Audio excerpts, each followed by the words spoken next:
السلام عليكم ورحمة الله وبركاته. كل انتم وناسن dhegeystayaal meel kasta oo aad joogtaan halka naga dhegeysanaysan waa radio Soomaali weyn bartile. Waa tahay dhegeystayaal waxa xasuusid mudan barnaamijkeena dhacdooyinka isbuuca in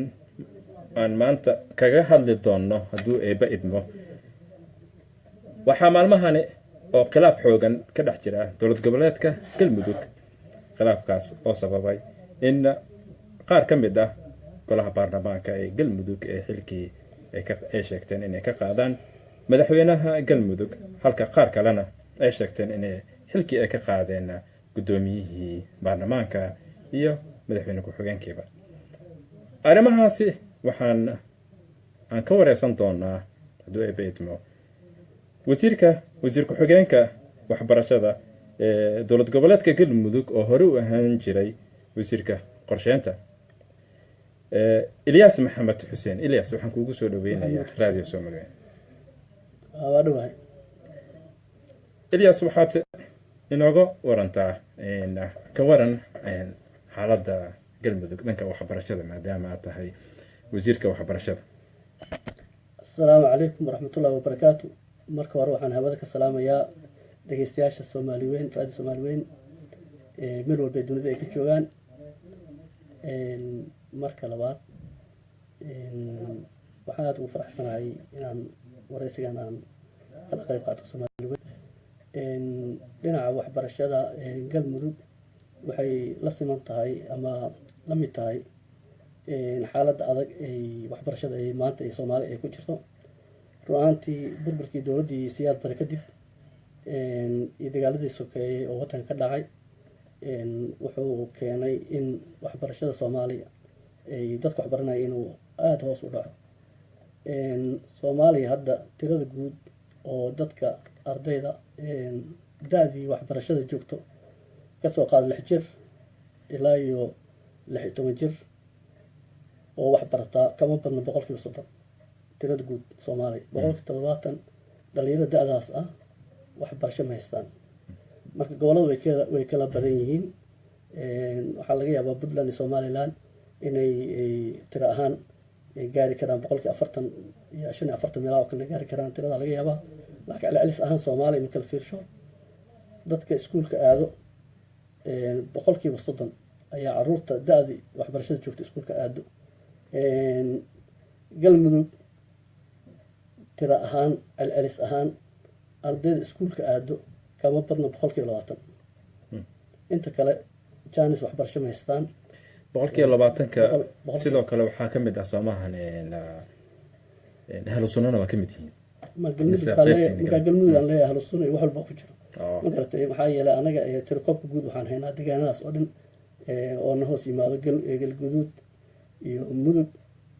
oo ku jirta dhinacan ahlu sunna iskuulaadka ku yaalo ardayda dhigato iyo waxaas oo dhan tirkoobkooda ayaan haynaa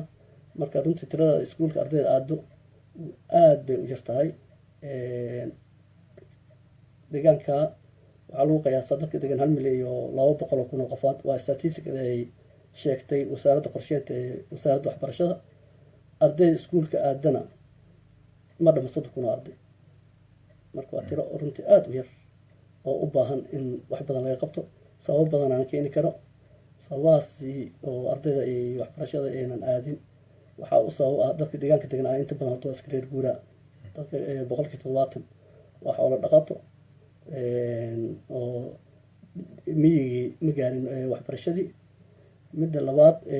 magaalooyinka waaweynaa waxbarashadii ma jiro iskuul public ah oo dawladda ay leedahay oo lacag la'aan lagu dhigto iskuulada oo dhan waa lacag marka Soomaalida waa dhalmo badan yihiin oo haddii reerka ay haystaan 6-7 caruur halka cunug waa 10 ilaa 15 dollar baa lagu bartaa marka ma awoodaan in ay 5 caruur ama 6 caruur ay waxbarashada ugu diraan marka hal cunug inuu ka aado laga yaabo ama ay wada aadin sida daraadeed dhaqaale xumadaas iyo helitaanka iskuulkii goobta qofka deganaa oo ka fog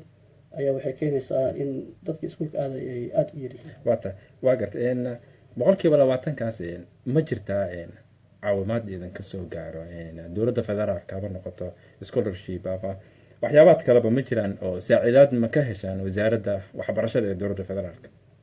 iyo xaaladda waxbarasho oo soomaaliya maanta ay ku sugan tahay, hadda dowladda federaalka oo muqdisho nagama itaal badno, macnaha dhaqaalo weyn ay hayso maanta ma laha. sababta oo keenaysana waxay tahay maantay soomaaliya lagama aruuriyo canshuur, dadka canshuur ma bixiyaan. dhaqaalaha oo dowladda federaalka soo galo waa dhaqaalaha laga qaado dekedda muqdisho iyo eelaboorka, iyo ganacsato yar oo kooban ayaa canshuur bixiyo. marka budgetka dowladda soomaaliya oo sanadkii hadda u dambeeyey waa 260 milyan. 260kaas milyan dowladda soomaaliya waxay heshaa keentaa keliya heshaa 60%. budgetka la dejiyo ma wada hesho 40%. sanadku wuxuu ku dhamaadaa iyadoona helin, inkastoo hadda bangiga adduunka uu balan qaaday in 40%kaas uu ku kabo dowladda soomaaliya ku caawin doono. hadda arrimihii oo madaxweyne farmaajo markuu tagay sacuudiga oo dowladda sacuudiga kala hadlaya waxaa kamid ah budgetkaas lacagta ka maqan oo dowladda soomaaliya aan soo saaran karin in lagu caawiyo. marka maadaama budgetka uu yaryahay,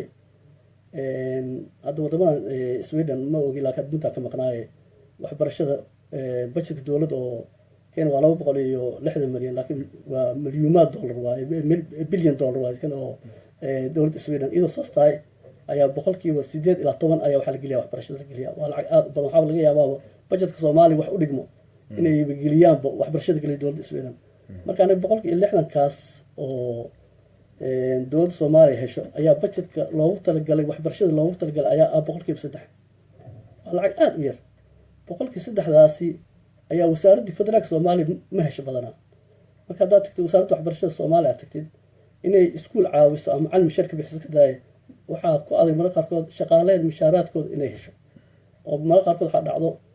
bilooyin inay wasaaraddii shaqaale ka shaqeynaya 2 bil 3 bil mushaar la-aan noqoto. marka sidaa daraadeed maamul goboleedyada ma caawi karto. marka wasaaraddii federaalka ah ayaaba mushaaraadkoodii iyo kharashaadkooda aan ku filnayn. waa tahay marka laakiinse waxaa jira caawinaado kale jiro. caawinaadaha jiro waxaa jira hay-ado waxaa jira oo qaramada midoobay iyo hay-ado kale waxaa jira oo European Union ah oo anaga dhinaca waxbarashada naga caawiyo, oo dowladda federaalka naga caawiyo, anaga naga caawiyo. waa tahay had markaan kasoo gudubno Ilyas, waxbarashada dowladda galmudug sida muuqataba maalmahan dambe khilaaf xoogan ayaa dhexdeedii ka dhex jiray. maxaa ka qaldan galmudug? iyo waa su-aal adag runtii. galmudug hadda kuley waxkaas oo ka qaldan ma laha. khilaafkaasi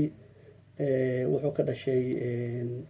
arrimaha khaliijka iyo mowqifka uu madaxweynaha galmudug ka qaatay oo ah in ay mowqifka dowladda uu mid ka duwan u qaato. dowladda oo qaatay inay arrimaha khilaafka uu ka dhexeeyo wadamadan khaliijka ah,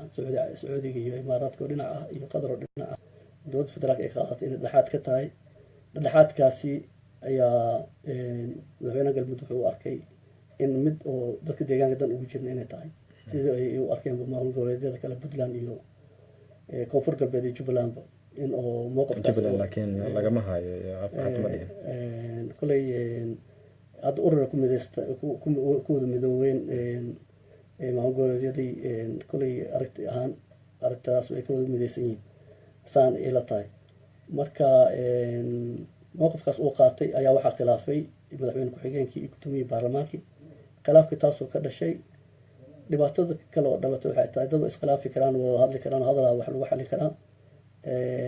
madaxweynihii oo safar ku maqan oo aan imaan ayaa madaxweyne markuu hadlay maalin kadib ayaa waxaa fadhiistay qayb ka mid ah baarlamaanka galmudug iyagoo yiri madaxweyne xilka qaadna. marka taas ayaa khilaafkii sii kordhisay. maxaase xilka looga qaaday? ma arrinta imaaraadka? koley khilaafka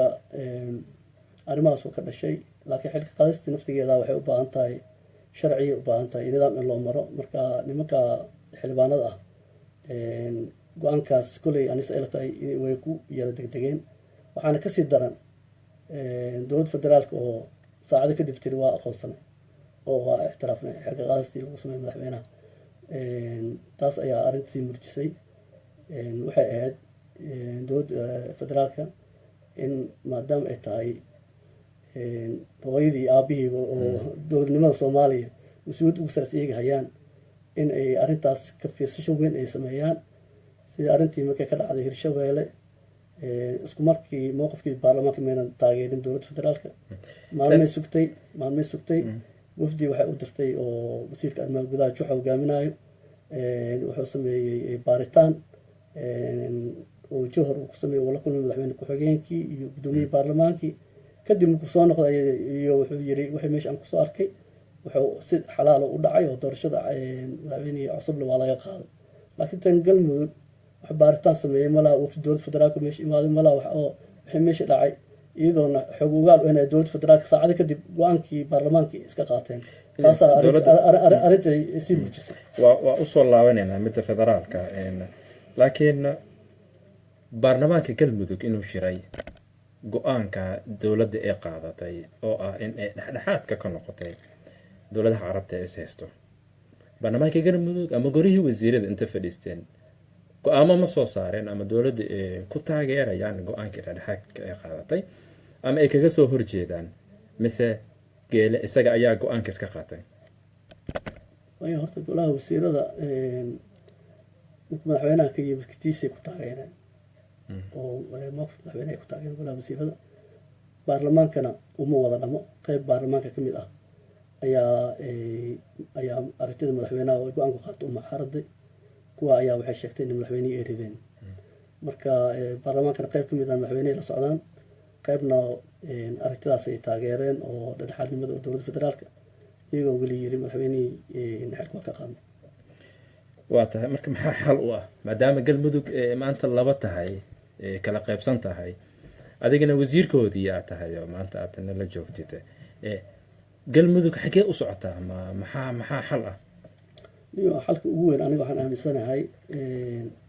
soomaaliya maadaama maantay ma jirto maxkamad dastuuri ah waxyaabahan oo kale marka la isku qabsado maxkamadda dastuuri ayaa dadkii kala xukumo mas-uuliyadda hadda waxay saaran tahay dowladda federaalka marka dowladda federaalka waxaa looga baahan yahay si xikmadaysan inay arrintan u dhex gasho oo dadkan isheeseysto inay si walaatinimo ku jirto mas-uuliyad ku jirto inay u xaliso waa tahay ilyas ma isleedahay dowladda federaalka in ay ku degdegtay go-aankii ku taageertay in madaxweynihii xilka looga qaaday ma isleedahay sidaasi dowladdii way ay ku degdegtay haddaysan ku degdegin maxaa kaloo ay isuubin lahayd miyee mudneed inay idin yeerto oo aad go-aankiinii dowladda idin xaliso mise galmudug ayay ahayd inay iyada dhexdeeda is xaliso madaxweynaha in xil laga qaado taas weli waxay u baahan tahay ogolaansho iyo caddeyn iyo waxyaabo badan u baahan tahay laakiin labada dhanbe xil waa iska qaadeen waxaas oo idil waxay u baahan tahay in oo si oo dastuuri ah oo nidaamsan oo dastuurkii federaalka iyo midka galmudug u degsan inkastoo kan galmudug uu yahay dastuur dhinac walba ka taageeray dastuurka federaalka oo waxba kaga duwnayn haddana in waxay ka qaadaysa waa inay noqotaa wax oo sharci ah laakiin qof laablakac in qof meel iska fariisto koox meel iska fariisato wax iskaga dhawaaqda wuxuu iska noqonayaa foodo noqonaya wax oo nidaam ah waa tahay dowladdaada marka yaa xaq u siiyey dastuurkii federaalka miyaa xaq u siiyey mise dastuurkiinii ayaa xaqa idin siiyey in maxay ahayd oo aad dowladda ku mucaaradaan in dowladda dhexdhexaad ay ka noqoto arrinta ee carabeed oo dagaalka ka dhexeeya carabta dhexdeeda in dowladda dhexdhexaad ay ka qaadato yaa idin ma waxaa idin ogolo dastuurkiini in arrimo dibadeed aa ka hadashaan soomaaliya dastuurka u qoran oo hadda qabyada ah qodobka 53 wuxuu qorayaa in heshiisyada iyo go-aamada caalamiga ah in wadatashi uu ku yimaado iyadoo dowladda federaalka ay la tashanayso madaxda dowladaha xubnaanka ah haddii si qaas ah weli arrimahan ay usii taabanayaan masiirka ama danaha dowladahaas xubnaha ka ah hadda puntland oo kale imaaraadka heshiis waxay la gashay waqti fog ah oo waxaa laga yaaba heshiiskaas wuxuu bilaabay hadalkiisa madaxweyne farmaajo aanba la magacaabin oo la dooran ayuu puntland bilowday kadibna dowlad farmaajo madaxweynaha iyadoo dhisan baa cabdulli iyo saxiixeen heshiiskaas in dekada boosaaso lagu balaaray oo noqoto dekadaha ugu waaweyn geeska africa oo ay imaaraadka ay bixinayaan lacag 336 milyan lacag ay qarash ay gelinayaan ay ku dhisayaan midda kale puntland 3,000 oo ciidan ayaa mushaarka waxaa siin jirtay dowladda imaaraadka maya puntland galmudug wax guudaan kaaga hadlaaye annagana waxayna siin jirtay 1,000 qofood ku dhawaad ciidan bay mushaar noo siin jirtay ma garatay oo dowlad federaalka wax dhaqaale ah oo qaas ah oo anaga naga soo gala ma laha ma garatay marka waxyaabahaas oo dhaqaalaha ah waxaa haddii maamul ma jiri karo anaga bishii lacag $1 milyan ah maamulkeena yar naguma filno waxaa yeele ciidan 2,000 qofood ka badanaa meesha inuu joogo shaqaalo mataqaana 1,000 qofood ka badanaa meesha ka shaqeeyo baarlamaanka joogo wasiirada joogaan shaqaale kala jiro shidaal jiro wax walba jiro qarashaad kala jiro lacag $1 milyan bishii lagu filno dowlad federaalka wax naga soo gala ma laha marka meelihii wax kaa soo gelayay markaa dowlad federaalka ay xirayso waxaa fiican dadkii oo culays fuulaya maamul goboleedyadii in dowlad federaalka ay la tashato oo tirada walaalayaal waxaa jiro saasaan aniga arrintan u qaad see aad u aragtaan marka maxaa yeele maanta Soomaaliya xaalad adag ay maraysaa lagu matali karo dowlad Sweden oo kale dowlad xoog leh oo dhaqaale ku filan haysta ma aha dowlad federaalka ma aha dowlad dhexe ma aha dowlad oo waddanka dhan gacanta ku wada hayso Soomaaliya 25 sano dagaal sokay soo martay waxa dhan afar jaal iska oo jilcan marka waxa la isku baahan yahay dadka in la isku dhimriyo in la wada tashto dadka la isku hay xigmad lagu wado laakiin haddaad u dhaqantay inaad madaxweyne waddanka dhan wada xukumo ah si siyaad barako aad u dhaqantaa waxa dadka meesha kala imaan oo lagu kala tagay waa tahay Ilyas maxay ahaato adigu waxaa dhahdeen dowladda federaalka waxba naga ma soo gaaraan geele xaaf adiga hadaladu yiri waxaa ka mid ah in maxay ahaato dowladda isku dayday inay inqilaabo ama ay disho ciidankaasi Soomahan ciidan federaal meesha joogo yaa mishaarkiisa bixiyo ma galmudug ay bixiso mise dowladda ayaa gacanta ku hayso ciidamadaas oo meesha joogo waa ciidamada 22aad oo marka hore dhus mareeb joogo jiro hadda cadaadad soo wareegay oo tiradooda ilaa iyo 900 ciidan gaaraysa ayaa joogo ciidamadaas waa ciidan federaal waa ciidamada 22aad laakiin dowladda federaalka lacag ma siiso lacagtan ciidamada siinay imaaraadka bixin jiray markii mowqifka dowladda ay qaadatay dhexaadnimadana lacagta bay jiraan kasoo bilaaw iyagoo bishii May lagu lahaa ayaa bishii June dowladda waxay qaadatay mowqifkan dhexaadnimada bishii May ilaa hadda dadka ciidankaas meesha jooga wax mushaar ma qaadan dowladda shaqadalaagana wax ma siin tii imaaraadka imaan jirteen lama siin marka tan imaaraadkana anaga si dad noo soo mari jirtay oo meesha mushaaraadka aan ku sii jirnay iyo maamulkeeda aan lahayn laakiin imaaraadka bixin jiray marka waxa culaysyadaas jiro dowladdeena waa dowlad weli daciif ah oo soo kaban oo weli guurguursho ku jirta aan istaagin marka waxaa loo baahan yahay marka heerkaas aad taagan tahay oo waddankii oo 25 sano dagaal sokay uu ku jiray is-aaminaad dare ay jirto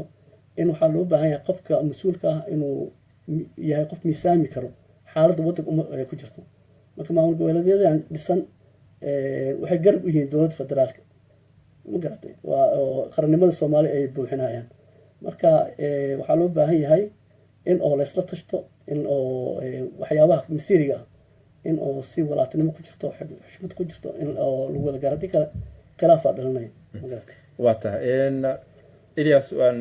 soo gabagabeynaynaa wax yar kadib barnaamijkeena waa ujeedaa dowlad federaalkaagii dowlad goboleedkaadii aan dhahay Ilyas xaalad uu ku sugan yahay dowladdaad maanta wasiirka u tahay dhexdeeda ayaa iskhilaafsan waa laba group oo xirka iska kala qaadan geesna ahlu sunna ayaa fadhiso oo kol hareeb idin diiday in dowlad midaysan aad noqotaan maxaa masiirkiinu muxuu yahay galmudug xagee u socotaa in maxaa xal u ah in galmudug stable ay noqoto in xasil noqoto ilaan waayo dowladda federaalka sidaas ma suubin karto dad ajnabina sidaas ma suubin karaan idinka go'daa maxaa is leedahay xal waa la gaari karaa dowladda galmudug dhexdeeda iyo mid ahlu sunnaba su-aasheeda u dambaysa ما سنتي runtii horta xaalada Soomaaliya oo dhan baa iska cakiran oo wadankii aan stable ahayn mataqaana dhibaatooyin badan uu ku jiraa gobol aan dhibaataan ka taagnayn malaha oo dhushii in badan kun toban gobol degmo oo kamid ah labadii degmo ee soomaaliya al-shabaab baa gacanta ku hayso deegaankeena hadda qayb kamid ah al-shabaab baa gacanta ku hayso marka anaga horta waxaa weeye intaan meel kale la gaarin horta khilaafka dhexdeena inuu jiro inaan xalino mafaan si wada hadal ku jiro inaan ku xalino waana hadda hadalkaas wuu bilowday waana la xalin doonaa taa markii la xaliyo kadib waa ku kasbanahay in oo walaaleyna ahlu sunna wal jamaaca iyagana inaan qayb ay ka noqdaan geedi socodkan oo dowladnimada iyo horumarka loogu soo jiidayo galmudug inaan iyagana dowladdaas galmudug ay qayb ka noqdaan taas ayaa hamigeena weyn uu yahay anagoo ka bilaabana marka hore khilaafka dhexdeena inaan xalin waa tahay aad ayaad u mahadsan tahay ilyaas maxamuud xuseen waa tahay ilyaas waxaan kusoo gabagabeynaynaa barnaamijkii dhacdooyinkii isbuucan ee dhegeystayaal mar kale iyo kulanti dambe oo xiise leh waxayna kaga tegaynaa sidaas iyo nabadgelyo